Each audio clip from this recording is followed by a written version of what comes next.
Hey, Flo here with another Bible reading. Hey, Elamine. Okay, so I don't know if this one will be as short as the last one, but looks. Oh, what? Wait a minute. What? I thought I changed that. Apparently I didn't. So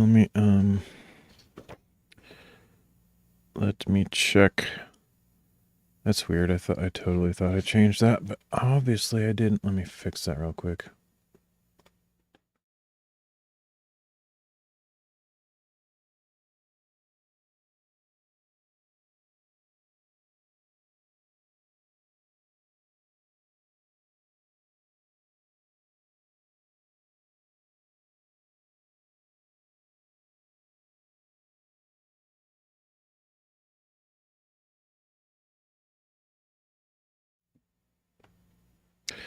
Okay. I wonder if I didn't fix next reading too. I'll check that real quick just because otherwise I'll forget.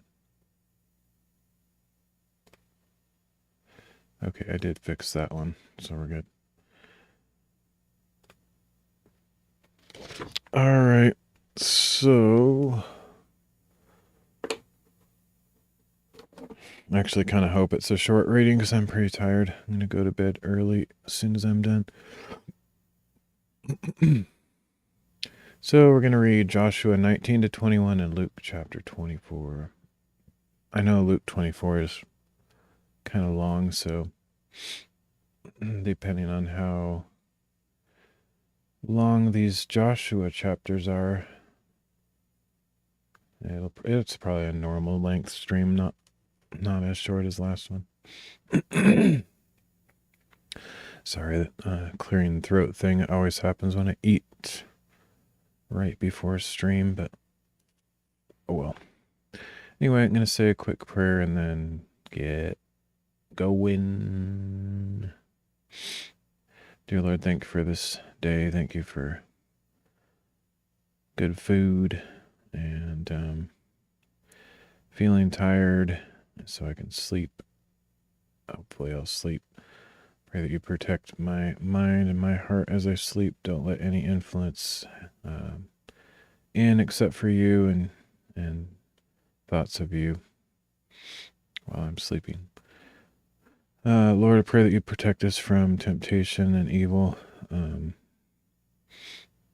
lead us into temptation. I always thought that was a weird prayer, but it's part of your prayer that you instructed us. But I guess you did technically lead Jesus into temptation in the desert by your Spirit, so we're not as strong as Jesus, so protect us, Lord, and don't let us face something that would cause us to lack trust in you. Pray that you would keep me safe tomorrow if I end up going somewhere. And pray that you would help me to read the word clearly and to apply it to my life. Pray that you bless anybody that drops by the stream or watches this later. Help them to know you. Lord, help them to realize the value of knowing you. And yeah, thank you in Jesus' name, man.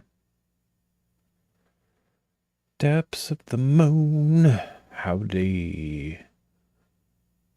Howdy. I was just looking at the moon earlier today. Took a picture. It wasn't that good or anything because I just took it with my phone, but I also just watched a video about the moon. So, and that actually was literally a video about the depths of the moon.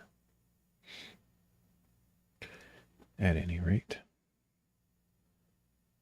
All right, so let's get into the reading. I'm going to start with Joshua chapter 19, and I'll check chat between chapters. All right. The second lot came out for the clans of the tribe of Simeon. Their inheritance lay within the territory of Judah and included Beersheba, or Sheba, Molada, Hazor Shual, Bela, Ezem, Eltolad, Bethel, Hormah, Ziklag, Beth Markaboth, Hazar Susa, Beth Lebaoth, and Sharuhen, 13 cities along with their villages. Ain, Rimmon, Ether, and Ashan, 4 cities along with their villages, and all the villages surrounding these cities as far as Baalath Beer, Ramah of the Negev. This was the inheritance of the clans of the tribe of Simeon. The inheritance of the Simeonites was taken from the territory of Judah because the share for Judah's descendants was too large for them. So the Simeonites received an inheritance within Judah's portion. That's interesting. The third lot came up for the clans of the tribe of Zebulun. The border of their inheritance stretched as far as Sarid.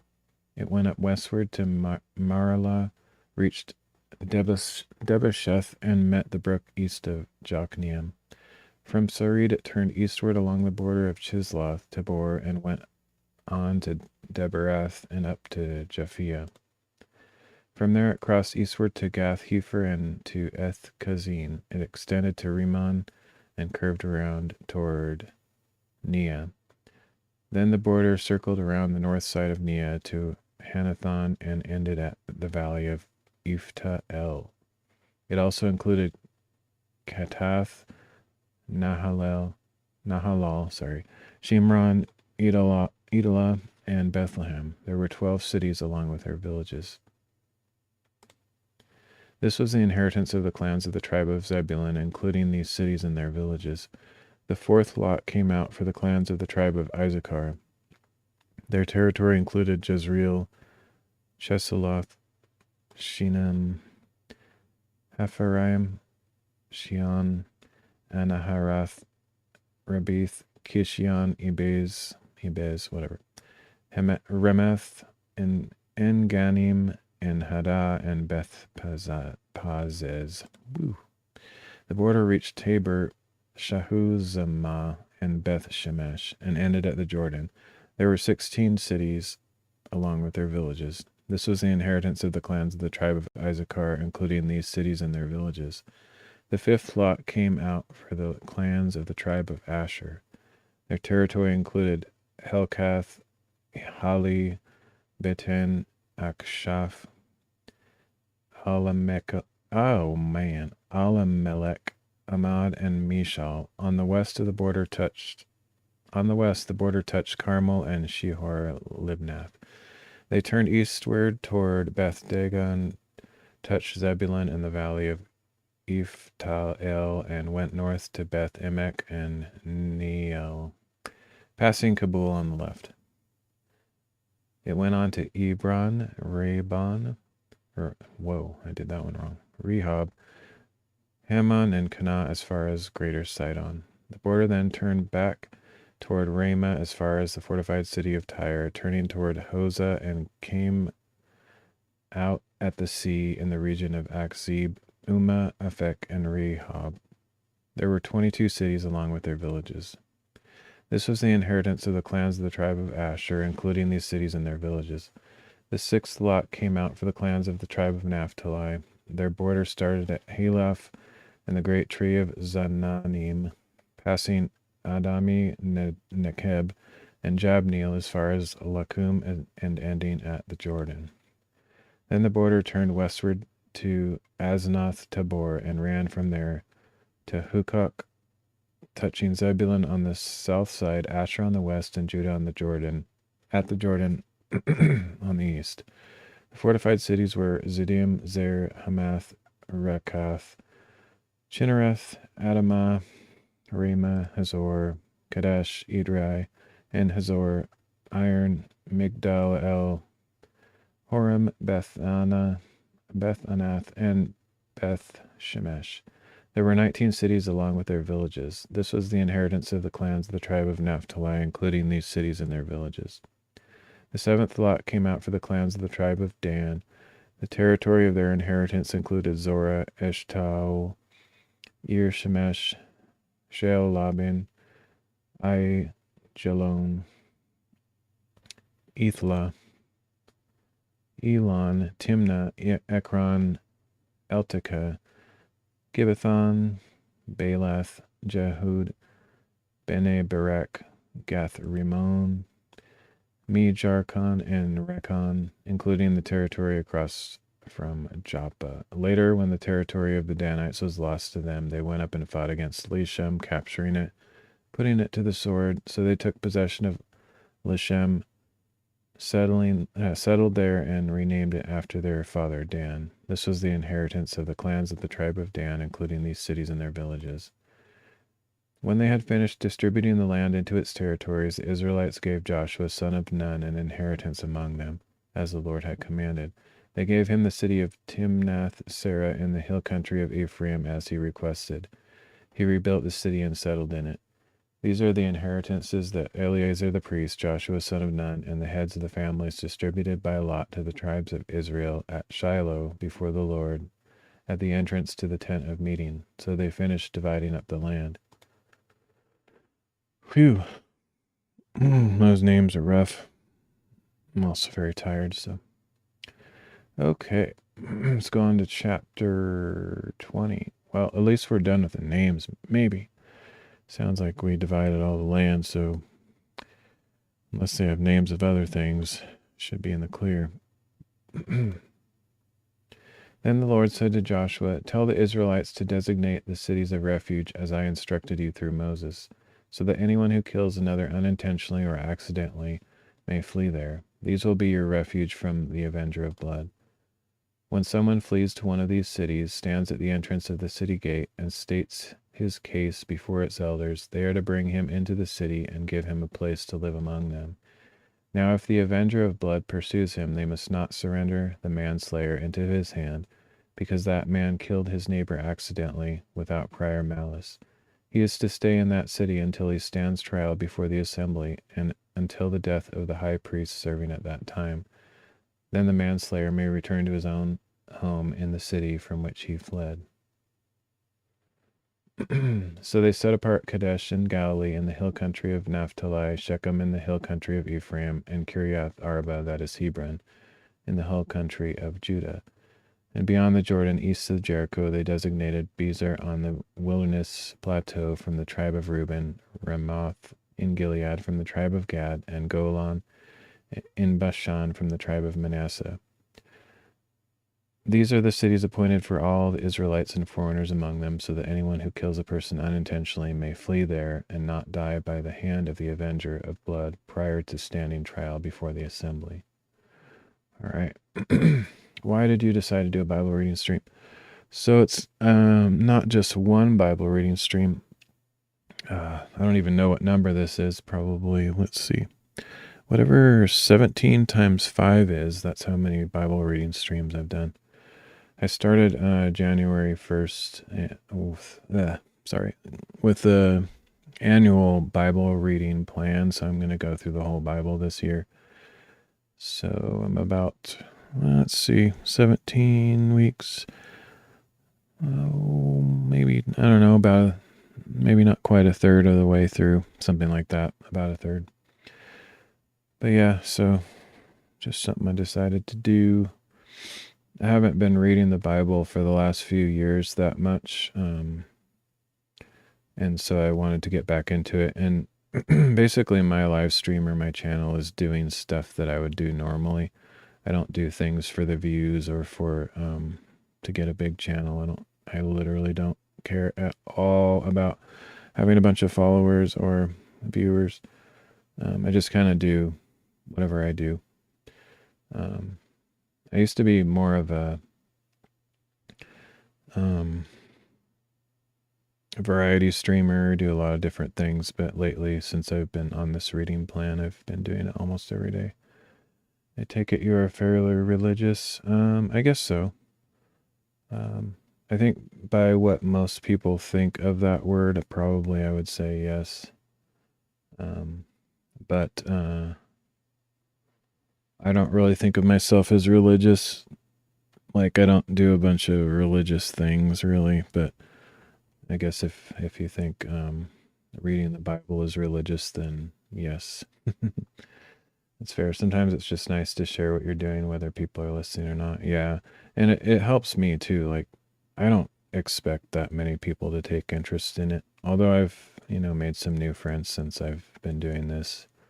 Like, I found different people than I would have found otherwise by doing this. It attracts a certain crowd, I guess, I wouldn't call it a crowd, a certain small segment of the population, but I don't remember what I was saying before that, though. Yeah. Oh. Boop-a-doop-a-doo. I don't know. Whatever. I don't remember. I'm getting old. And I'm tired, so I forget stuff. But yeah, I know what I was going to say. It helps me, like, get motivated in projects or tasks that I want to do if I live stream them. Like, I have a hard time committing to doing anything. I tend to, I don't know if laziness is the right word. I think I just lack motivation. I have a hard time motivating to do things. But if I live stream them, I feel more motivated or also accountable, which just means like I'm more likely to continue with something rather than giving up on it after a short amount of time. Kind of like if you do like a New Year's resolution, it's hard to stick with it throughout the year. It's kind of like that with me for most things that I do. But if I live stream it, I feel like I'm more motivated to do it for some reason. I guess it's more fun to think that maybe someone is sharing in the experience somehow. And that if there are people who are interested, I feel like I'm going to keep doing it, because there's somebody else that's taking part. But if I was just doing the stuff that I do by myself without a camera and without live streaming, the chances of me sticking with any given activity are kind of slim. Because I don't know, it's just kind of boring to do stuff by yourself. That's kind of how I've always thought of it with live streaming. It helps me stay with things, keep doing stuff. And it's not just Bible reading. Like, it was like that when I was playing the piano. Actually, how I started my live streaming experience was playing piano, and I have a really hard time wanting to practice piano, and I don't do it anymore. But back when I was doing it, it helped to live stream just to stay motivated. But one of these days I may get back into that, but right now I don't really have much desire for that. I might do a IRL live stream tomorrow, though. I think it's supposed to be nice, and if I go to bed kind of early, I might get up at a good time and head out somewhere if I can find a place with a good signal, go for a hike. So that might happen, but we'll see. Okay, let's go on to Joshua chapter 21. I think this one's kind of long, and then I know Luke 24 is long, so got 2 long chapters, and then that'll be it for the night. I would do another reading tonight normally, but I'm just tired today, so I think I'll just do the 2.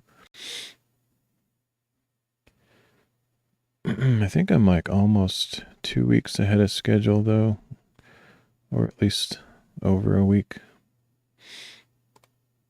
Okay, Joshua 21.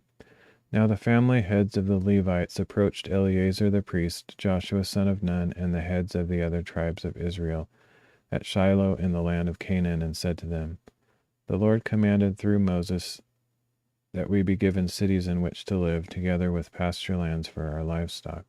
So by the command of the Lord, the Israelites gave the Levites... Wait a minute, let me check.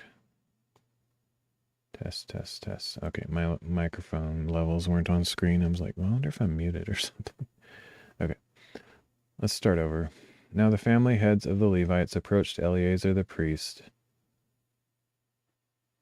Joshua son of Nun and the heads of the other tribes of Israel at Shiloh in the land of Canaan, and said to them, The Lord commanded through Moses that we be given cities in which to live, together with pasture lands for our livestock.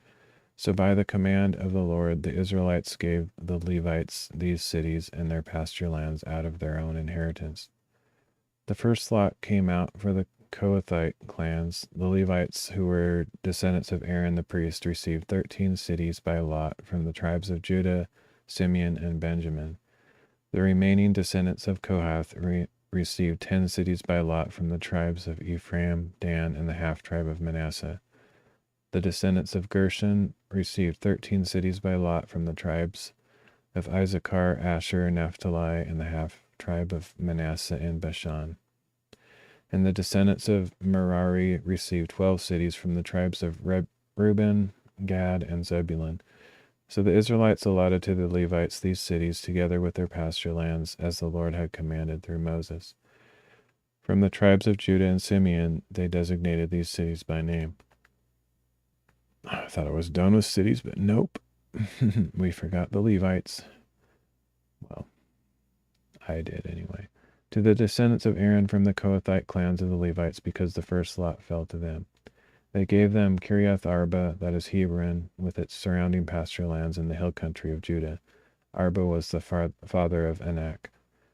But they had given the fields and villages around the city to Caleb son of Jephunneh as his possession.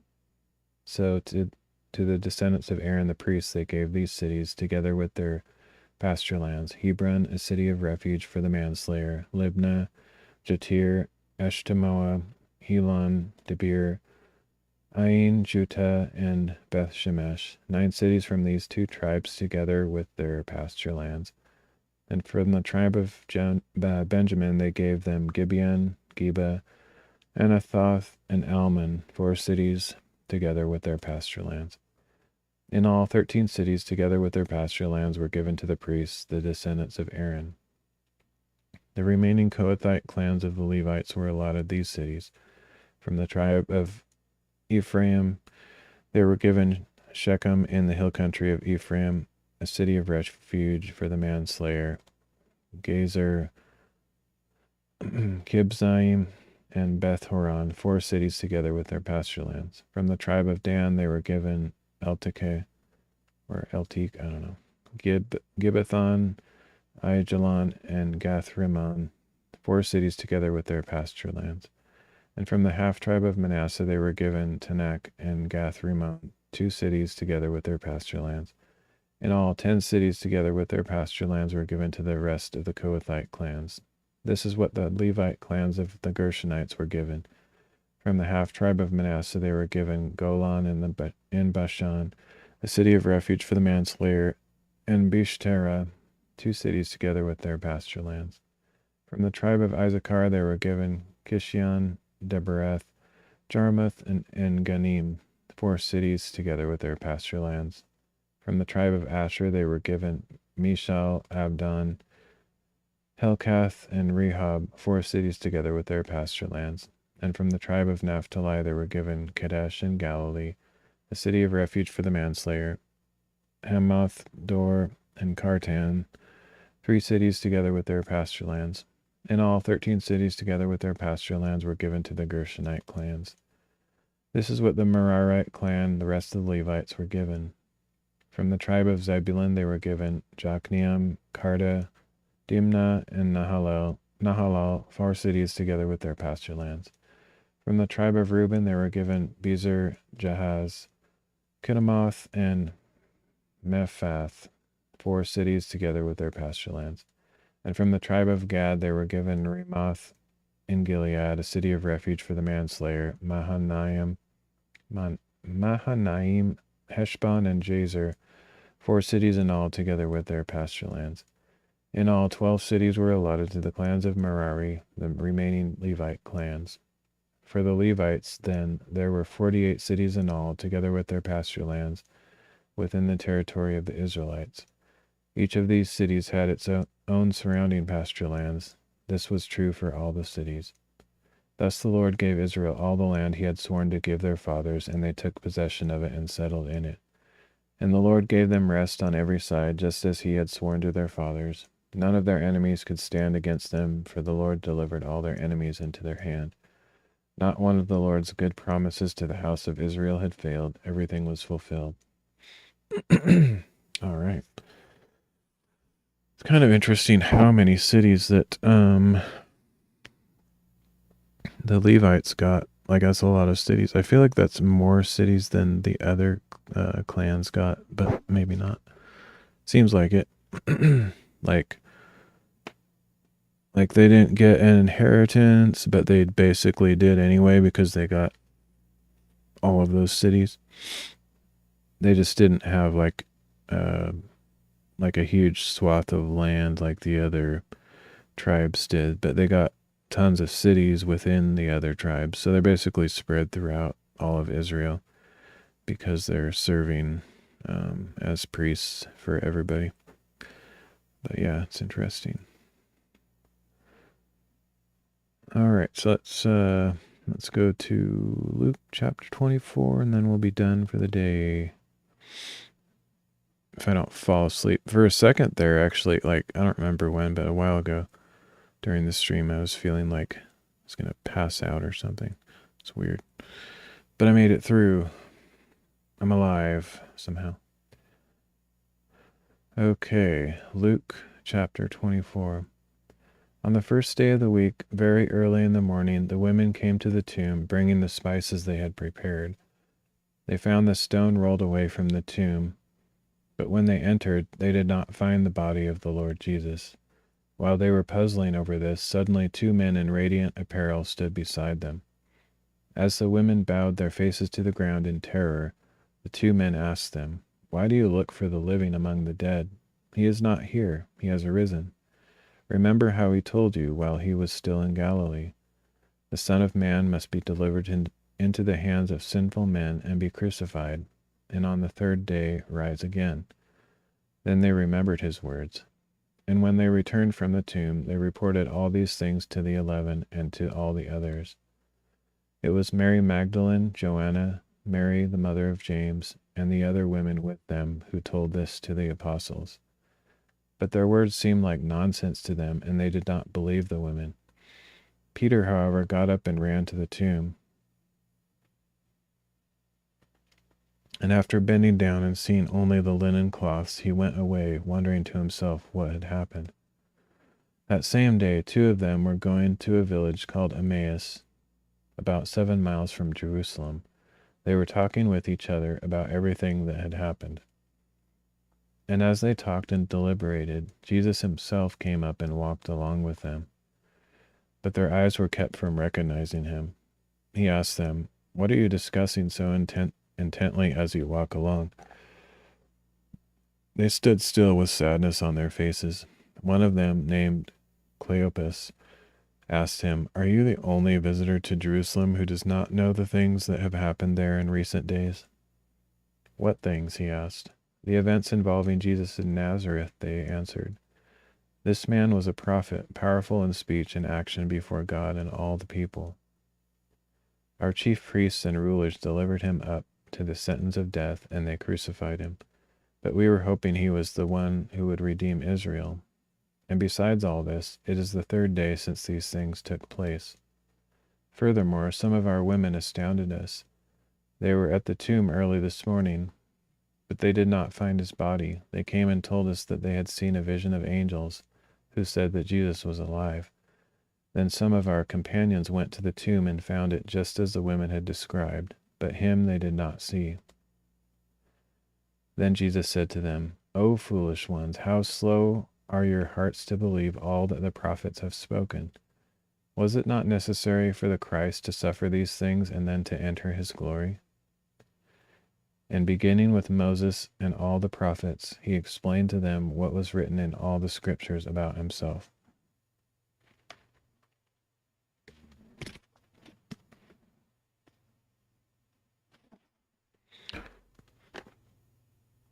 Can't wait to read that, by the way.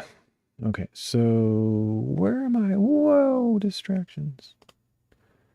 As they approached the village where they were headed, he seemed to be going farther.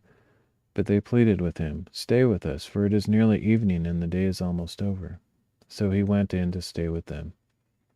While he was reclining at the table with them, he took bread, spoke a blessing, and broke it and gave it to them.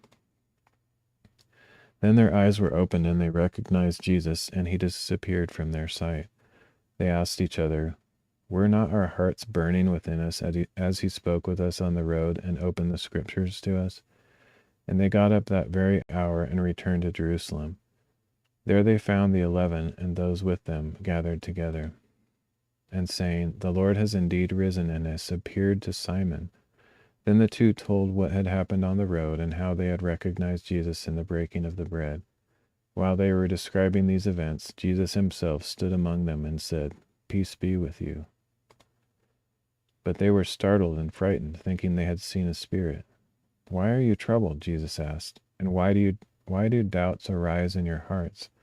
Look at my hands and my feet. It is I myself. Touch me and see, for a spirit does not have flesh and bones as you see I have." And when he had said this, he showed them his hands and feet. While they were still in disbelief because of their joy and amazement, he asked them, "Do you have anything here to eat?" So they gave him a piece of broiled fish, and he took it and ate it in front of them. Jesus said to them, "These are the words I spoke to you while I was still with you. Everything must be fulfilled that is written about me in the law of Moses, the prophets, and the Psalms." Then he opened their minds to understand the scriptures. And he told them, "This is what is written, the Christ will suffer and rise from the dead on the third day. And in his name repentance and forgiveness of sins will be proclaimed to all nations, beginning in Jerusalem. You are witnesses of these things. And behold, I am sending the promise of my Father upon you, but remain in the city until you have been clothed with power from on high." When Jesus had led them out as far as Bethany, he lifted up his hands and blessed them. While he was blessing them, he left them and was carried up into heaven. And they worshipped him and returned to Jerusalem with great joy, praising God continually in the temple. All right. Good stuff. I like that. I don't know. Maybe I like that. I don't remember how John goes. I think we're going to read the John thing tomorrow or whenever the next reading is. But so far, I think I like Luke's story about the time after the crucifixion. The whole resurrection stuff, I like Luke so far the best just because he includes a lot more details. Interesting details. But I really like that story of the two disciples who are walking to wherever, Emmaus. And then Jesus appeared and explained how everything adds up from all the way from Moses through the prophets and Psalms and stuff. And then he did the same thing for the rest of the disciples when he appeared to them. I really wish I was there to hear that. But thankfully, we have some pretty amazing scholars who have gone through all of this and pieced some of it together. But I bet Jesus gave them even better, way better knowledge than even what we have today. So I wish they would have written all that down. It's like, here's all the stuff that Jesus said when we were walking on the road, or here's how Jesus explained how the entire Old Testament explains everything. I just wish we had a record of all that, but we do have some of it in the epistles of Paul and Peter and James and stuff. Thank you for sharing all this. Reminder to us what matters. Yeah, for sure. Hey, Pablo. Hope you're doing good. I'm actually going to end the stream pretty soon because I'm very tired today. So I'm going to go to bed early. But appreciate you dropping by. It's good to see you again. But yeah. Yeah, Depths of the Moon was asking me what caused me to do the Bible reading streams, and I literally can't help it. Like, I don't know what else to do with myself. Like, right now, like, I just feel like everything else that I do is a waste of time compared to reading the Bible. So I just want to do it more and more. I would do like 5 streams a day if I didn't have other things to do, or sometimes I just need a little break in between streams, just to get something to eat or do whatever. But yeah, I wish I could do like a bunch of streams every day and finish the whole Bible like in just maybe 3 or 4 months instead of the whole year. But I am a couple weeks, almost 2 weeks ahead, so that's good. But then whenever I get ahead like that, something comes up and then I get back to just about where I should be. Like last time I was ahead, I ended up taking about a week and a half off. My mom visited, and then I went back with her to visit my dad and friends and stuff. So, and I think my parents are probably going to visit this week again, maybe at least. If they don't, then all will be as normal, I guess. But if they do, I'll probably take some time off of streaming because I don't like to stream when they're here. So anyway, we'll see. But tomorrow I'm hoping to go on a hike, as I mentioned earlier. We'll see if that happens. As long as I get plenty of sleep and get up at a reasonable time, I think I'll go. But it's kind of like anything. I have sort of plans or thoughts of what I'm going to do. And then I just fizzle out my motivation, or I'm just kind of exhausted or something. But that's the plan, to go on a hike tomorrow. And I'll try to live stream somewhere if I can find a signal. Hey, Ordef, good to see you. I'm about to end the stream, so. But yeah, thanks for dropping by on my way out. I'm doing pretty good. How are you doing? I just read about the resurrection. Yes, last stream and this stream both were kind of about the resurrection, and then the time between the resurrection and the ascension and stuff. Doing good as well. Just woke up nice. Sweet. Well, we're on opposite schedules. I'm about to go to sleep. But thanks for dropping by on your way to do things. Do you, what do you do with your time? Do you work or go to school? I have no idea how old you are, so I don't know what kind of stage of life you're in, but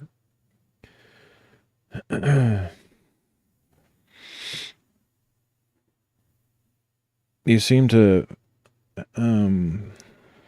find your way to my streams like at random times. So I'm studying in uni, 18 years old. Oh, nice.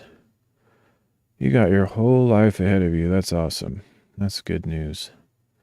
That's good news. Well, I hope you get established and get all the direction that you need to find the life that you're hoping for. But just know that all of our plans and all the things that we try to do, just make sure to let God interrupt all of that and do whatever He leads you to do, and you'll find that your life will go a little better. It might not be easy though. Actually, the last 8 years I've been trying to figure out what God wants me to do, and He hasn't made it clear yet, but I'm still trying. Anyway, yep, I hope you stay safe, and I hope you get a long and prosperous life. Not that it's all about having things or stuff or whatever, but I would hope a blessing on your life anyway. All right, well, I'm going to head out. Thank you, everybody, for dropping by. I will see you all next time.